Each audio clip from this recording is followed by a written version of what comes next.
السلام عليكم ورحمة الله وبركاته.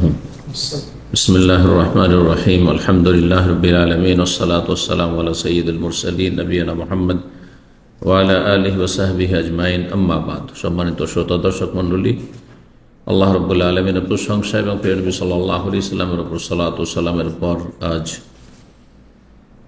মঙ্গলবার 6 মুহররম 1447 হিজরি মোতাবেক 1 জুলাই 2025 আমাদের ধারাবাহিক প্রশ্ন উত্তর পর্ব নম্বর 96। 10টি প্রশ্ন রয়েছে বিভিন্ন দেশ থেকে আসা। আমরা ইনশাআল্লাহ তাআলা সংক্ষেপে এগুলির উত্তর দেওয়ার চেষ্টা করব। আল্লাহ রাব্বুল আলামিন যেন সঠিক কথা বলার এবং মেনে চলার তৌফিক দান করেন। প্রথম প্রশ্ন করেছেন, আসসালামু আলাইকুম ওস্তাদ। ওয়ালাইকুম আসসালাম ওয়া রাহমাতুল্লাহ। আখিরাতে কখন কখন বাবা মা ভাই বোন আত্মীয় স্বজনের সাথে দেখা হতে পারে? আখিরাতে জান্নাতে দেখা হবে, জান্নাতে গেলে হাসর মাঠে দেখা হবে এমন কোনো প্রমাণ আমাদের কাছে নেই, কিন্তু জান্নাতে দেখা সাক্ষাৎ হবে, মিলিত হবে, একসাথে স্থান হবে।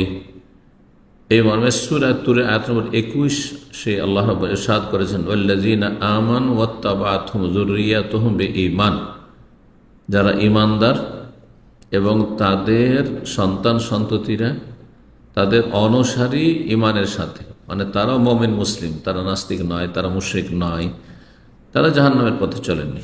ওয়াত্তাবা'আতহুম যুররিয়াতুহুম বিঈমান, ঈমানের সাথে তাদের ছেলেমেয়েরা যদি বাবা মার অনুসারী হয়ে থাকে, মানে বাবা মা মুসলিম, তারা মুসলিম এবং তারা বড় শিরক বড় কুফরি মুক্ত, তাহলে আলহাকনা বিহিম যুররিয়াতাহুম, তাহলে তাদের সন্তানদেরকে আমি বাবা মায়ের সাথে মিলিত করব।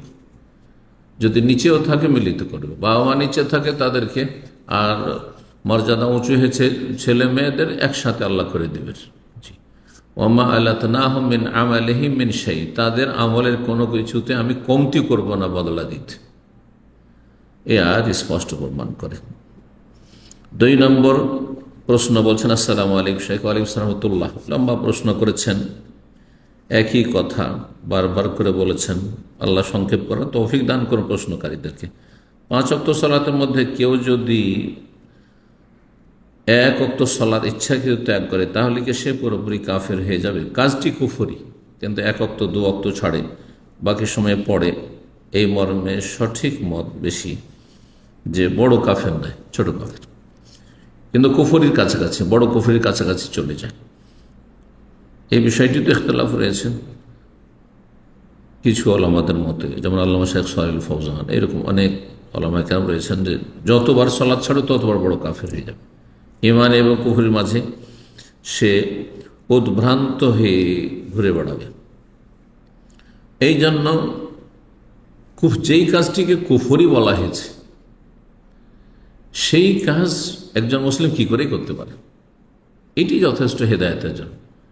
যারা আপনাকে যদি গুনাহগার ফাসেক বলা হয়, আপনাকে পাপী বলা হয়, এটা অনেক হালকা কিসের চাইতে, যে কাজটি কুফরি করেছেন আপনি, কুফরি করলেন আপনি। যেই পাপকে কুফরি বলা হয়েছে সেই পাপ মুসলিম দ্বারা কি করে হইতে পারে, অর্থাৎ মুসলিম কি করে বেনামাজি হইতে পারে ইসলাম বুঝলে আর ইসলাম পালন করলে? মুসলিম চোর ডাকাত হতে পারে, মুসলিম মদখোর হইতে পারে, মুসলিম বিভিন্ন পাপে জড়িয়ে থাকতে পারে, হারাম খেতে পারে, কিন্তু মুসলিম বেনামাজি হয় না। কারণ প্রথম আখিরাতের ঈমানের অন্তর্ভুক্ত হচ্ছে আখিরাতে আপনার প্রশ্ন উত্তর, সওয়াল জবাব, হিসাব। প্রথম হিসাবই নামাজের। তো যাই হোক, এখানে বলছেন এই প্রশ্নকারী যে ইচ্ছাকৃত ত্যাগ করলে অথবা সুনির্দিষ্ট কতদিন ইচ্ছাকৃত সালাত ত্যাগ করলে সে মানুষটা পুরোপুরি সম্পূর্ণরূপে কাফের হয়ে যাবে জানিবাদী? যেই ব্যক্তি মোটে নামাজ পড়ে না, 5 ওয়াক্তের 1 ওয়াক্ত পড়ে না, জুমা পড়ে শুধু, সেই ব্যক্তি সঠিক মতে সে বড় কাফের, তার ইসলামে কোনো অংশ নেই। আর যদি সে এর কারণে পুরোপুরি সম্পূর্ণরূপে কাফের হয়ে যায়, বলছেন যে কাফের হয়ে যায়, তাহলে কি সে স্বামী স্ত্রীর মধ্যে অটোমেটিক তালাক হয়ে যাবে? তালাক না, মোরতাদ হয়ে গেলে, যখন বড় কাফের হয়ে গেল মোরতাদ হয়ে গেল, মোরতাদ হয়ে গেলে বিয়ে থাকেই না, বিয়ে থাকেই না, বিয়ে নেই। মোরতাদের সাথে সংসার করা জায়েজ নয়, স্ত্রী বেনামাজি হোক অথবা স্বামী বেনামাজি হোক, দুইজনের একজন একেবারে নামাজ পড়ে না, তার সাথে কোনো বৈবাহিক সম্পর্ক থাকে না, ফাসকে নেকাহ, বিবাহ বিচ্ছিন্ন হয়ে যায়। আর যদি তালাক হয়ে যায় তাহলে সেই ব্যক্তির করণীয়, সেই ব্যক্তি মুসলমান হবে, ফিরে আসবে, যদি ফিরে আসে তার স্ত্রী ফিরিয়ে পাবে, আর না হলে স্ত্রী ফিরে পাবে না। স্ত্রী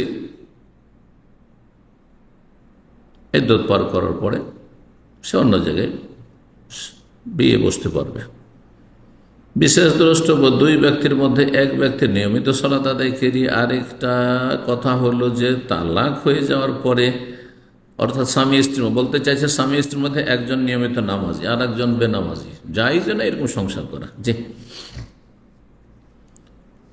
বলছেন যে আর একটা কথা হলো যে তালাক হয়ে যাওয়ার পরে এই সম্পর্কটি পুনরায় আগের অবস্থায় নেওয়া যাবে না, যাবে যদি মুসলিম হয় তাহলে যাবে। যদি বলে যে তওবা করে ফিরে আসলাম, ইদ্যতের মধ্যে ফিরে আসে, তওবা করে ফিরে আসলাম, আমি নামাজ ধরে নিলাম, নামাজ ধরে নিল, তাহলে ফিরে আসবে, নিজের স্ত্রী থাকবে। আর যদি পুনরায় নেওয়া যায় তাহলে এটার জন্য কি কাজ করতে হবে? পুনরায় যদি নেওয়া যায় ইদ্যতের ভিতরে থাকে তাহলে আমার হচ্ছে বিয়ে নবায়ন করতে হবে না, বিয়ে নবায়ন করতে হবে না। আর ইদ্যত পার হয়ে গেলে বিচ্ছিন্ন হয়ে গেছে, ইদ্যত পার হওয়ার পরে বেনামাজির সাথে যে বিবাহ বিচ্ছেদ হয়েছে, তার ইদ্যত পার হয়ে গেছে, বিবাহ বিচ্ছেদ হয়ে গেছে, তার সাথে কোনো সম্পর্ক নেই, স্বামী স্ত্রীর কোনো সম্পর্ক নেই। 3 নম্বর প্রশ্ন। আসসালামু আলাইকুম শেখ। ওয়ালাইকুম সালাম। যদি এমন একটা ঘটনা আছে যেখানে বাড়িতে মা আছে, আমি ছাড়া আর কোনো মাহরাম নেই, এবার চাচা বা তাদের ছেলে বাড়িতে আসলে ফরজ সালাত মসজিদে পড়া কি ওয়াজিব হবে? চাচার ওপর জামাতে নামাজ পড়া ওয়াজিব, আর চাচা তো ভাইয়ের ওপর, সাবালক তারা, সুতরাং তাদেরকে মসজিদে নিয়ে যাবেন। ওরাকে মহিলার সাথে রেখে দিয়ে আপনি মসজিদে কেন যাবেন? বেনামাজি হইলে উজুর পানি এগিয়ে দেবেন, উজুর পানি নেন, উজু করেন, নামাজ পড়তে চলেন। এটা আমার আব্বা রাহিমাহুল্লাহর আদর্শ। বেনামাজি কোনো আত্মীয় স্বজন দূরের কিছু বেনামাজিও ছিল, তো আসতো, এরকম ঘটনা মনে আছে, এসছে, এসে বসেছে আর নামাজের টাইম হয়ে গেছে, তো আব্বা নামাজ পড়তে যাচ্ছে না, বলছে পানি দাও, বলছে আমি পানি দিতে গেলে পানি লাগবে না, বলছেন না, বলে যে পানি আব্বু দিতে বলে, বলছে কাপড় খারাপ হচ্ছে, বলছে কাপড় বদলে দাও, বলছে কাপড় নিয়ে যাও, লুঙ্গি নিয়ে যাও, যে বলো যে কাপড় বদলে না। ওকে বাধ্য করে নামাজ পড়তে, আপনার বাড়িতে এখন মেহমান হয়েছে, বাধ্য করে নামাজ পড়তে। জি। তো আপনার চাচাকে বা চাচাতো ভাইকে তাদেরকে বলবেন চলেন নামাজ পড়ে আসি। উল্লেখ্য বাড়িতে এটা মানতে চাই না চাচা বা তাদের ছেলেরা নন মাহরাম, মানতে চায় না তারা জাহেল, সেজন্য আপনার মা বা আপনার ভাই বেরাদ আত্মীয় স্বজন মূর্খ, সেজন্য মানতে চাই না যে চাচা বা চাচাতো ভাই ভাতিজা, মানে স্বামীর ভাতিজা, এরা মাহরাম নয়, চাচির জন্য মাহরাম নয়, মামির জন্য মাহরাম নয়। বাকি কথা হলো আরেকটা মশলা জানেন, কোনো বাসাতে অবস্থানের জন্য সেখানে মাহরাম থাকতেও জরুরি না, নিরাপদ থাকতে হবে। একাধিক রুম আছে, একটি রুমে মজলিস রুমে বসে আছে, বৈঠক রুমে বসে আছে নন মাহরাম লোক, আর ভিতরে মহিলারা আছে, ভিতরে আসার কোনো সুযোগ নেই, চান্স নেই, তাহলে অসুবিধা নেই। ওই বাড়িতে একজন মাহরাম থাকতাম, বাইরে দিতে গেট আছে, আসলো চলে গেল, বা ওখানে থাকছে, অসুবিধা নেই। মাহরামের শর্ত শুধু সফরের জন্য, মাহরামের শর্ত হচ্ছে সফরের জন্য। এমনকি নির্জনতার ক্ষেত্রে মাহরাম না থাকে কয়েকজন মহিলা, তাহলে নির্জনতাই থাকলো না। কিন্তু একেবারে নির্জনতা মানে একজন মহিলা বেগানা, একজন পুরুষ, তাহলে মাহরাম থাকতে হবে, এটা যায় না। তাহলে সফরে মাহরাম শর্ত, আর নির্জনতা দূর করার জন্য হয় অন্য কোনো লোক সেখানে থাকতে হবে। বেশ, 2-3 মহিলা একটি গাড়িতে যাচ্ছেন, বন্ধ গাড়ি, পিছনে মহিলা বসে আছে, ড্রাইভার গাড়ি চালাচ্ছে, আজকে যে ট্যাক্সি ড্রাইভারগুলো, একজন মহিলার বসা জায়েজ নয় তার সাথে, একজন মহিলাকে প্যাসেঞ্জার হিসেবে উঠানো জায়েজ নয় সব ড্রাইভারদের জন্য। এইসব মশলা অনেকেই জানে না, আর অনেকে জানলেও তুচ্ছ পেটের জন্য, পয়সার জন্য মানে না। আল্লাহ হিদায়াত দান করুন। 4 নম্বর প্রশ্ন বলছেন, আসসালামু আলাইকুম ওস্তাদজি। ওয়ালাইকুম আসসালাম। হাদিসে এসেছে যে কেউ 100 বার সুবহানাল্লাহ পাঠ করবে, তার 1000 গুনাহ মাফ হবে ও তার আমল নামায় 1000 নেকি লেখা হবে। এখন আমি একদিনে সর্বোচ্চ কতবার সুবহানাল্লাহ পাঠ করতে পারবো? যতবার পারো। 100বার 100বার করেই করতে হবে, জরুরি না। হাজার হাজার বার পড়তে থাকেন, বিনা হিসাবে পড়তে থাকেন।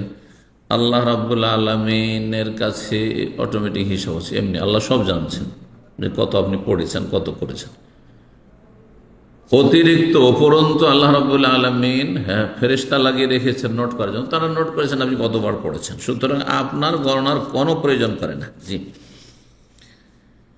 যদি 100বার পড়েন তাহলে গণনা করবেন, তার বেশি পড়লে গণনা করার কোনো প্রয়োজন নেই, পড়তে থাকেন। যত তসবিহ করবেন, যত হামদ করবেন, যত তাকবীর পাঠ করবেন, যত জিকির আজকার করবেন, যত লা ইলাহা ইল্লাল্লাহ পড়বেন, যত সুন্নাত, যত আস্তাগফিরুল্লাহ পড়বেন, তত ভালো। জিকিরের কোনো সীমিত পরিমাণ না যে এরপর আর জিকির করা যাবে না, এরকমটা নেই। কিন্তু জিকরান কাসীরা, জিকির আলোচনায় 1-2 সপ্তাহ আগে হয়েছে। আল্লাহ রাব্বুল আলামিন কয়েকটি আয়াতে কোরআনে কারীমে খুব বেশি বেশি যতবার জিকির আজকার আল্লাহকে স্মরণ করতে থাকে, অন্তর থেকে স্মরণ করা, মুখে স্মরণ করা, কাজে কর্মে স্মরণ করা, এ হচ্ছে জিকির। 5 নম্বর প্রশ্ন বলছেন, আসসালামু আলাইকুম শাইখ। ওয়ালাইকুম সালাম। থাকার রুম ও টয়লেটের মাঝে দেয়াল আছে, এখন এই দেয়ালের সাথে সেলফে ইসলামী বই বা কোরআন রাখলে কোনো দোষ হবে কি? বাথরুমের দিকে রাখা যাবে না, বাথরুমের অপোজিট দিকে, বিপরীত দিকে রাখা যাবে। কারণ এখানে সেলফ আছে, এখানে সেলফ আছে, আর তার পিছন দিকে টয়লেট আছে, কোনো অসুবিধা নেই। আড় রয়েছে, যদি আড় থাকে তাহলে কোনো অসুবিধা নেই। 6 নম্বর প্রশ্ন বলছেন, আসসালামু আলাইকুম। ওয়ালাইকুম আসসালাম। কোনো যুবকের ছোটবেলা থেকে মেয়েদের প্রতি আকর্ষণ না থাকলে সে কি হস্তমৈথুন করে যৌন তৃপ্তি নিতে পারবে? যখন আকর্ষণই নাই তো হস্তমৈথুন কেন করতে যাবে? কত বেকুবের বেকুব। হ্যাঁ, চাহিদা নেই, যৌন চাহিদা নেই, কোনো স্ত্রী নারীর দিকে আকর্ষণ নেই, আবার হস্তমৈথুন কি দরকার? বলছেন তারপরে আবার কোন যুবকের মেয়েদের প্রতি আকর্ষণ আছে কিন্তু পরিবার নফল রোজা রাখতে দেয় না, কেন দিবেন না? আপনি রাখবেন। গোনা, যদি গোনার আশঙ্কা থেকে বিয়ে করতে দেয় না, নফল রোজা রাখতে দেবেন না, মানিয়েন না বাপ মায়ের কথা। হয় বিয়ে করেন নিজের খরচে পারলে, আর ছেলেকে বাবা মার অনুমতি লাগে না বিয়ের জন্য, পরামর্শ নিতে পারলে ভালো, মুস্তাহাব কাজ। সাবালক হয়েছেন, পয়সা হয়েছে, বিয়ে করে ফেলেন। বাবা মাকে বলে আমার বিয়ের প্রয়োজন, সরাসরি না বলতে পারে, সামাজিক লজ্জা আজকাল আছে, আমাদের সমাজ আছে, আরব সমাজে এসব কিছু নেই, সরাসরি বলছে আমার বিয়ে দিয়ে দেন, কোনো অসুবিধা নেই, এটি শরীয়ত। সাবালক হয়েছে, আমার বিয়ে দিয়ে দেন। যদি না বলতে পারেন, কাউকে দিয়ে বললাম, কোনো আলেমকে দিয়ে, কোনো ভালো মানুষ, কোনো মুরব্বী দিয়ে, যার কথা শুনবে হয়তো।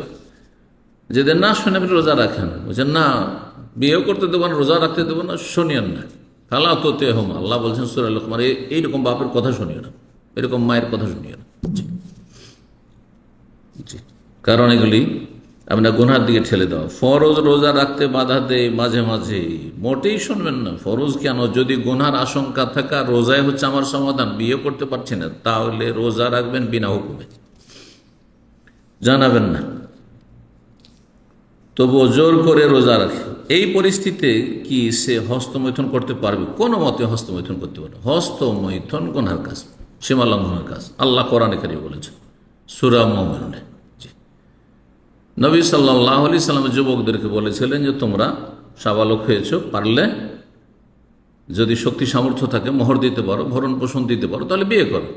অমাল্লাম ইয়াস্তাতে, আর যদি না পারো, যৌন চাহিদা আছে কিন্তু খরচ খরচা বহন করতে পারছো না, পেটের ভাত দিতে পারবে না স্ত্রীকে, বাসা দিতে পারবেন না, তাহলে ফাআলাইহি বিসসাওম, বলেননি যে তোমরা হস্তমৈথুন করো, বলেছে রোজা রাখো। নবী সাল্লাল্লাহু আলাইহি ওয়াসাল্লামের সমাধান নেবেন, কিছু এসব মুফতিদের সমাধান নেবেন না মন গড়া ফোন, যে বড় গোনা থেকে বাঁচার জন্য ছোট গোনা করলে অসুবিধা নেই। কোথায় পেলেন আপনি? এই ফর্মুলা কোথায় আছে যে ব্যভিচার থেকে বাঁচার জন্য, সমকামিতা থেকে বাঁচার জন্য হস্তমৈথুন করব? নবী সাল্লাল্লাহু সাহাবারা বলেননি। কোন কেউ যদি বলে থাকে আপনার কোন প্রিয় বক্তা বা হজরত, তাহলে সেটা তার ব্যক্তিগত পকেটের কথা, ইসলামের কথা নয়। আল্লাহ হিদায়াত দান করুন।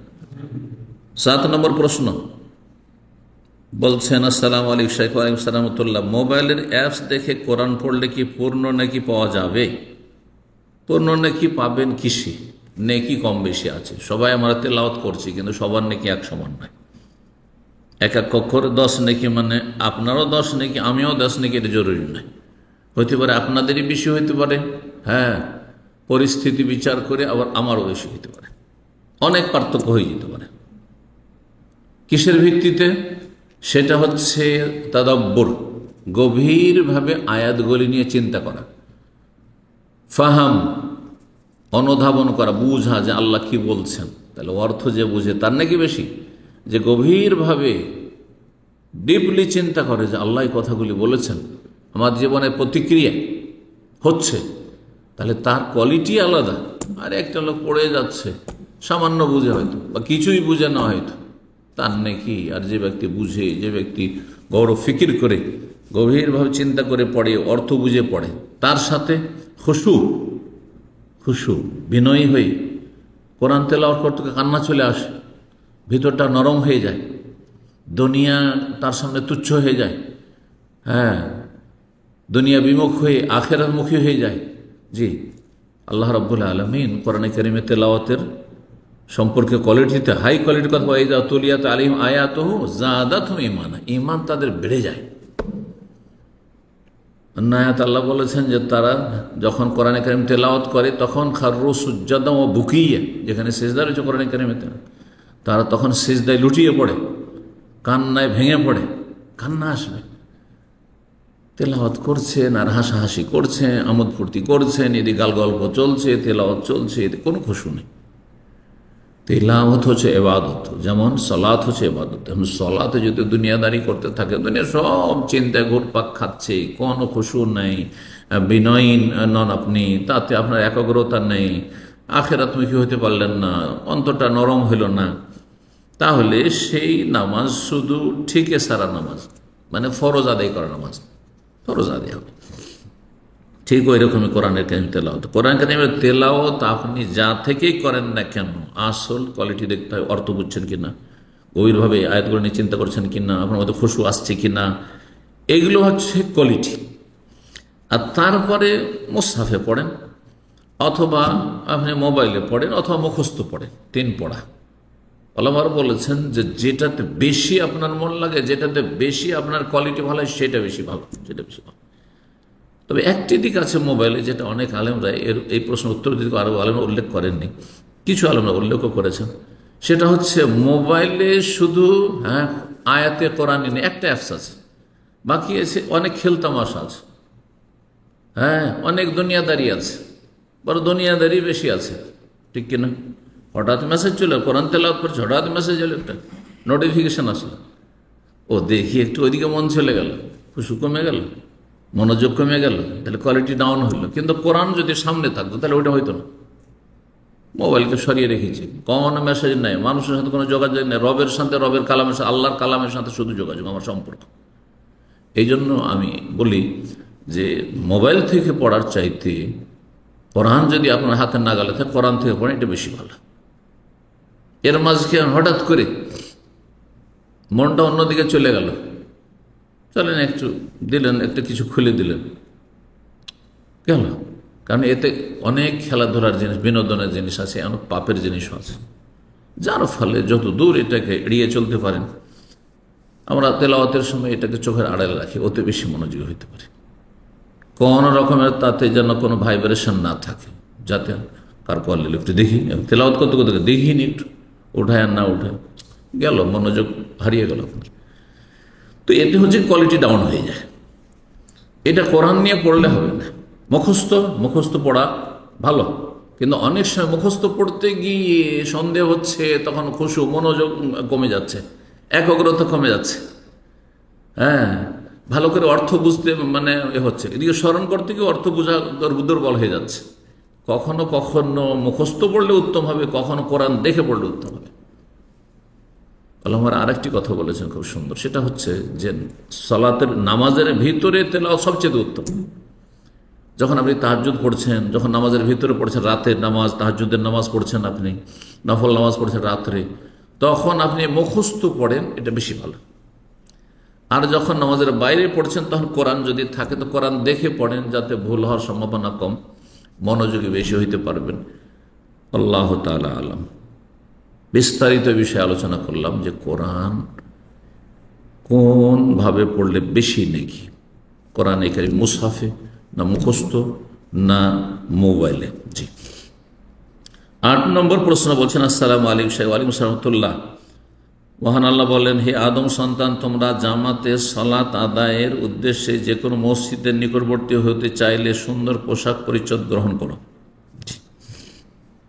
হুজু জিনাত ইনদা কুল্লি মসজিদ, প্রত্যেক মসজিদে গেলে, জামাতের কথা সেখানে নেই, মসজিদে গেলেও ভালো পোশাকে যাওয়া উচিত। যে কোনো মসজিদের নিকটবর্তী হইতে চাইলে সেখানে সুন্দর পোশাক গ্রহণ করো। সূরা আরাফ আয়াত নম্বর 31। আমি সাধারণত মাথায় টুপি পরি না, নামাজের সময়ও পরি না, কিন্তু এই আয়াতের আলোকে শুধুমাত্র মসজিদে যাওয়ার সময় নামাজের জন্য মাথায় টুপি পড়লে কি বিদআত হবে? যদি এটাকে সুন্নত মনে করেন, আর যদি মাথায় টুপি না দিই তাহলে আমার সুন্নতের খেলাফ হয়ে গেল, তাহলে এটা বিদআতের কাছাকাছি চলে যাবে। শুধু আপনি মাথা ঢাকবেন নামাজের জন্য, এই রকমের দলিল কিছু নেই আমাদের কাছে। তবে মাথা ঢাকাটি এটা আমাদের ভারত, বাংলাদেশ, পাকিস্তানে টুপি দ্বারা মাথা ঢাকা এটা ইসলামী সাজ, সুন্নত বলছি না। আমি একটা আলোচনাতে জন্য এক কথাতে বলেছি, টুপি পরা সুন্নত নয়, কিন্তু ইসলামী সাজ। মানে টুপি দেখলে বোঝা যায় মুসলিম। দাড়ি নেই, আজকাল অধিকাংশ মুসলিমদের দাড়ি নেই, এবং তার সাথে টুপিটা যে থাকলে বোঝা যায় যেন মুসলিম। কিন্তু টুপিও নেই, দাঁড়িয়ে নেই, তো কী করে বুঝবো? তো বোঝাই মুশকিল। আমার এরকম হয়েছে, পিস টিভিতে গিয়ে বোম্বাইতে এরকম হয়েছে। জুমার দিন জানি না, অপরিচিত জায়গায় যাচ্ছে, রেকর্ডিং স্টুডিওতে যাচ্ছি, জুমার টাইম হয়ে গেছে। ডানে বামে কাকে, হিন্দুকে জিজ্ঞেস করো তো মসজিদে হদিস দিতে পারবে না, খ্রিস্টানকে জিজ্ঞেস করো দিতে পারবে না, তো মুসলিম চিন্তা। দেখছি কটা লোক যুবক ছেলে টুপি মাথায় দিয়ে আসছে, দাঁড়িয়ে নেই কিন্তু টুপি মাথায় দিয়ে আসছে। আমার কাজ হয়েছে, প্রায় 11টা হতে যাচ্ছে, জুমার টাইম হতে যাচ্ছে, কোনো একটা মসজিদ ঢুকতে হবে। তখন তাদেরকে থামিয়ে দিয়ে, গাড়ি থামিয়ে দিয়ে জিজ্ঞেস করলাম, বলছে হ্যাঁ এখানে মসজিদে ডানে বামে অনেক মসজিদ আছে। তাহলে কোথায় কাছে কোন মসজিদ? এইখানে মসজিদ আছে। এখন যদি বলি যে আহলে হাদিস মসজিদ কোথায় আছে, হতে পারে বেরেলভী মাজার পূজারি, হতে পারে দেওবন্দি সুফি, হ্যাঁ তরিকতওয়ালা। তখন আমরা হেকমা অবলম্বন করলাম। আমি বলছি তার সাথে কথা, আমার সাথে 2 একজন আরও আছে। তো আমি বললাম যে মসজিদটা দেওবন্দি না বেরলভী?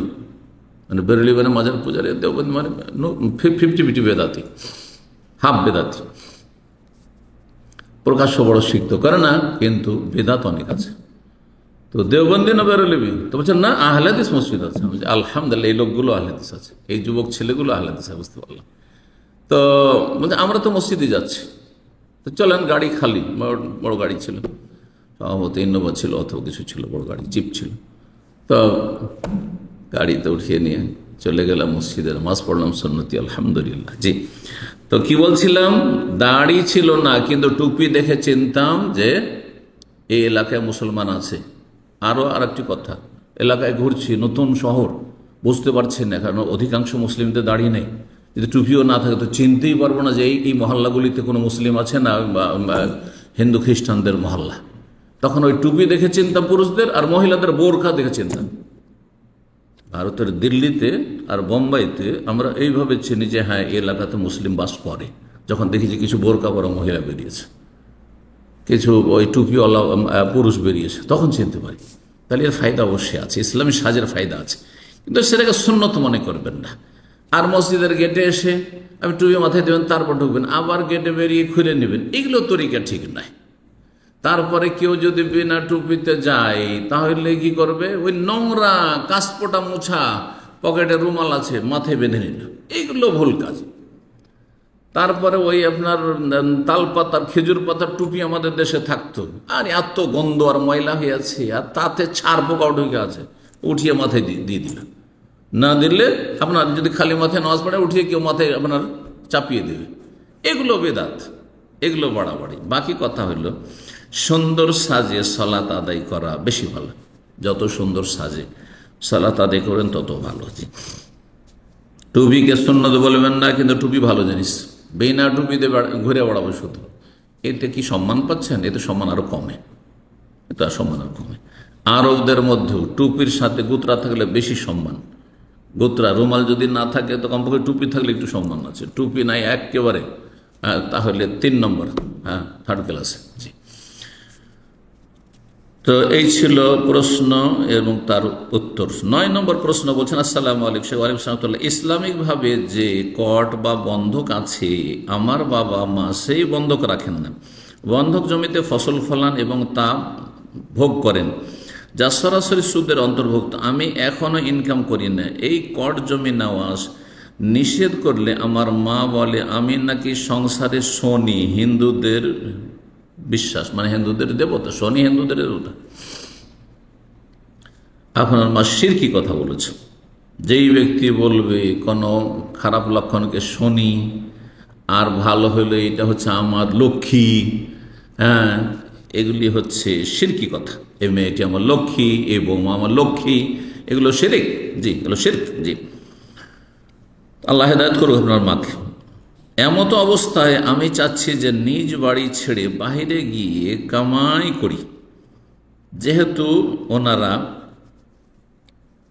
এখন ওই হারাম ইনকাম ছাড়বেন না, আর আমিও ওই টাকার পেছনে শ্রম দিতে চাচ্ছি না। আমি একমাত্র সন্তান, সে হিসাবে বাইরে থাকলে বাবা মায়ের হক নষ্ট হবে কি না?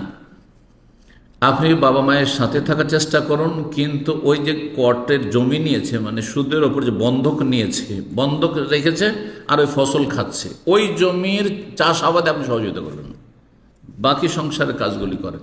বলে যদি বলে যে অমুক জমিটাতে যাও, যেটা বন্ধকে নেওয়া, কট নেওয়া, আর ওই জমিটা দেখাশোনা করে এসো, একটু চাষাবাদ করে এসো, তাহলে বলবে না, ওখানে যাবো না। বাবা মা হাটে যাচ্ছেন, বাজারে যাচ্ছেন সংসারের জন্য, বাজার করার জন্য, আর বাবা বলছে জর্দা নিয়ে আসিও, তো বিড়ি সিগারেটের প্যাকেট নিয়ে আসো, বলছে ওইটা বাজার করে দেবো না, বাকি মাছ নিয়ে আসো, গোস্ত নিয়ে আসো, ফল নিয়ে আসো, অমুক নিয়ে আসো, তমুক নিয়ে আসো, সব নিয়ে এসে দিবেন, হালাল জিনিস নিয়ে এসে দিবেন। কিন্তু যখনই বলবে সিগারেটের কথা, যখন বলবে জর্দা পান নিয়ে আসবি, তখন বলে ওইটা বাজার আমি করতে পারবো না। তাতে সন্তুষ্ট থাক আর অসন্তুষ্ট থাক। যদি মা বাবা এরকম অসন্তুষ্ট হয়, আল্লাহ সন্তুষ্ট থাকবেন, কোনো ক্ষতি হবে না, কোনো গুনাহ হবে না, কোনো ক্ষতি হবে না। এবং এই রকম পাপীদের বদদোয়াতে কিছুই হবে না। যদি বদদোয়াতে কিছু হবে না, ভালো করে শুনবেন। আল্লাহ হিদায়াত করুক এরকম বাপ মাকে। 10 নম্বর প্রশ্ন, হ্যাঁ, সেখানে বলে দিই যে আপনি যদি দেখেন যে বাবা মার কষ্ট হয়ে যাবে, বাবা মা অসহায় হয়ে যাবে, বুড়ো হয়ে গেছে, তাহলে বাড়ি ছেড়ে যাবেন না, আপনি যথাসাধ্য থাকার চেষ্টা করবেন। কিন্তু যদি দেখা যায় বাবা মা এখন, বাবা সুস্থ আছে, মায়ের জন্য আমার থাকা খুব জরুরি নয়, আর এখানে হারাম থেকে বাঁচার জন্য আমি দূরে গিয়ে রোজগার করবো, জায়েজ আছে, কোনো অসুবিধা নেই। যেমন প্রবাসে আসে, বিদেশে আসে, বাপের একটাই ছেলে, আর বাপ মা বুড়ো হয়ে গেছে, তাদের চিকিৎসার জন্য লোকজন পাওয়া যায় না, তাদের খেদমতের জন্য দেখাশোনা, হাট বাজার করার জন্য লোকজন নেই, আর আপনি প্রবাসে বসে থাকবেন, এটা চাইছ না। কিন্তু যদি দেখা যায় যে বাপ সুস্থ আছে, মা সুস্থ আছে, তারা কাজ চালিয়ে নিতে পারছে, হ্যাঁ, ভাই ভাতিজা তাদেরকে দিয়ে কাজ চলে যাচ্ছে, তাহলে আপনি প্রবাসে থাকতে পারেন, যদিও বাবার একাই, আপনি এক ছেলে। আল্লাহু আলাম। 10 নম্বর সর্বশেষ প্রশ্ন বলছেন, আসসালামু আলাইকুম শেখ ওয়ালাইকুম সালাম। 2014 সাল থেকে আপনার আলোচনা শুনে অনেক উপকৃত হয়েছি এবং কোরআন ও সহিহ হাদিসের দাওয়াত পেয়েছি। আল্লাহ আপনাকে উপকারী জ্ঞান দান করুন, রিজিকে বরকত দান করুন এবং আপনার মাধ্যমে আমাদেরকে আরও উপকৃত হওয়ার তৌফিক দান করুন, আমিন। আল্লাহ আপনাদের ভালো করুন। বলছেন মাছের রক্ত, প্রশ্ন, মাছের রক্ত পাক না নাপাক? মাছের যে রক্তগুলি রয়েছে মাছ কাটার পরে, এই ভাই বলছেন যে মাছের ব্যবসা করি, তো সংক্ষেপে আমি তার প্রশ্নটি পড়লাম। তো অনেক সময় কাপড়ে লেগে থাকে, অনেক সময় গায়ে হাতে লেগে থাকে, সালাতের টাইম হয়ে যায়, তাহলে কি এগুলো ধুইতেই হবে নামাজ পড়ার জন্য, আর কাপড় পরিবর্তন করতেই হবে? না, মাছের রক্ত নাপাক না, মাছের রক্ত নাপাক নয়, কারণ মাছ মরে গেলেও খাওয়া যায়, মাছ মরে গেলেও খাওয়া যায়। কোন রক্ত নাপাক? কয়েক রকমের রক্ত নাপাক, তার মধ্যে পেশাব পায়খানা রাস্তা দিয়ে বেরোলে সেই রক্ত নাপাক মানুষের। গোস্তের ওই বা পশুর ওই রক্তগুলি নাপাক যেগুলো দামন মাসফুফ, সেরা উপসেরা থেকে সবে গিয়ে বের হয় জবাই করার সময়, এগুলো নাপাক। কিন্তু গোস্ত, আপনার জবাই টবাই করার পরে গোস্তের গায়ে লেগে আছে, গোস্ত ধোয়ার সময় কিছু রক্ত বেরোয় না, এগুলো ধরেন একটা কাপড়ে আপনি বেঁধে নিয়ে আসছেন গোস্ত, তাহলে এই রক্তগুলি নাপাক নয়, এই রক্তগুলি নাপাক নয়। যেই পশুর গোস্ত খাওয়া যায়, আচ্ছা, যেই পশুর গোস্ত খাওয়া হারাম সেই পশুর রক্ত নাপাক, সে পশু রক্ত, যেমন গাধার রক্ত, হ্যাঁ, যেমন বিড়ালের রক্ত, কুকুরের রক্ত, এগুলো না পাক। জি, আল্লাহ তাআলা। কিন্তু মাছ যেহেতু জীবিত পাক, হ্যাঁ, আর মৃত পাক, হ্যাঁ, ওর মুর্দা মানে মরে যাওয়া মাছও পাক। মাছের জন্য শর্ত নেই যে মাছ জবাই করে খেতে আছে। যদি মাছের রক্ত নাপাক হইতো, ওলামারা বলেছেন, তাহলে তার জবাই করা শর্ত হইতো হালাল করার জন্য।